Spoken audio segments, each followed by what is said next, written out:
Without getting into too much of my personal take or any sort of kind of lead into what we think about this device, we have to do an unboxing. Reason being, it's sealed and I've never had it and we've never learned it. But I must say, Onyx is usually first to the races on a lot of things, but they are now third when it comes to 13.3 inch color. It's not a bad thing because they got Google Play, so that really does speak to their level and kind of changes the game a little bit because the usability just went up through the roof. So how that reflects into the overall device itself when we get into it, that's another thing we got to look at. But for now, let's crack it open.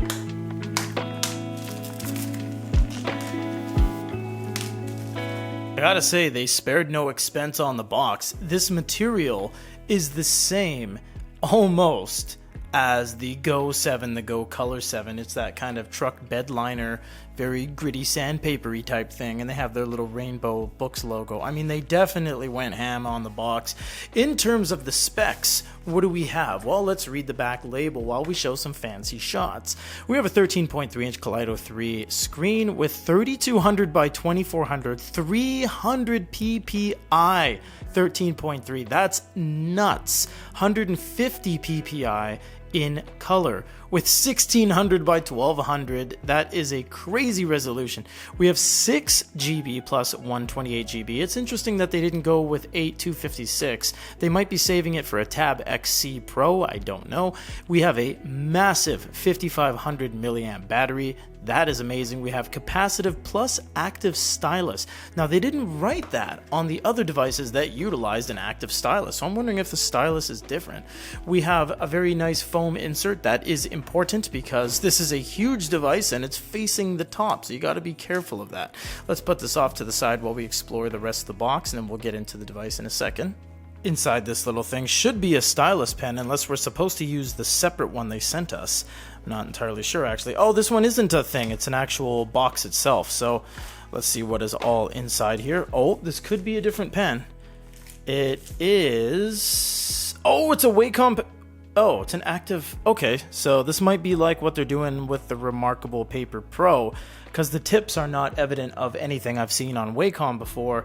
But you don't charge this with a USB-C, it probably is snap charge. So, oh, there you go, yeah, active stylus. So, yeah, it's a active capacitive stylus. Yeah, you do charge it. So, unfortunately, they have navigated away from Wacom, which is a massive blow to the lineup, and we'll reveal that in the full review and as to why that is. We have a USB standard C. It is not C to C, and that's totally fine. This pen's actually pretty nice, all things considered. It's nice and lightweight. It's this cool kind of onyx black, very fitting with the name of the company itself. And we have a absolute behemoth of a device. You know what's interesting? They didn't put the same material that is on the other devices and the box of this one on the back of this one. It is just a piece of kind of aluminum, matte aluminum. It's quite nice, but all things considered, it is different. You have the 5-pin pogos for the keyboard with the little recessed slots, so that's really nice. You have dual speakers, true dual speakers, not a microphone in one of them. You have 2 mics on one side, 2 on the other side. It looks like they're following eReader and doing the quad mic thing. You have a snap for the pen, and it looks like you have USB-C and a power button, and that is it. We're going to do a first-time boot up and just take a quick look at the UI before we continue on. Well, the unit itself looks very much business as usual, and it's a very large print style, bubbly, icon-based UI. It's quite nice. I wonder if we can change that when we get into it.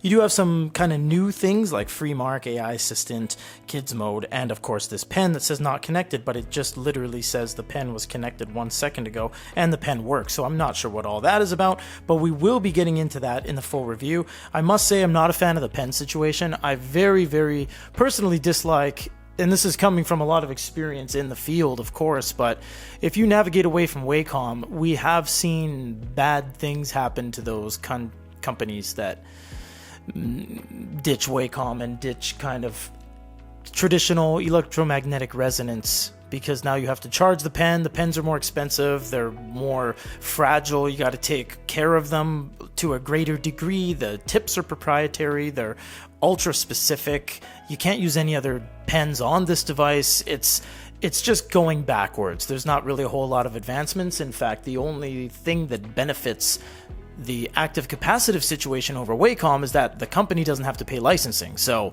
it doesn't benefit us really to any degree, and the devices aren't getting any cheaper. So that's really the downside about all that, and we'll have to wait till the full review to see what the team thinks of it, has a grand consensus, and we'll get some scripting done so we can do a proper approach and a proper video on this unit. Thank you to Onyx for sending us this sample, and this is everything that comes in the box with the brand new massive 300 ppi behemoth color 13.3 inch with Google Play by Onyx. Oh my goodness, this thing has pretty much everything.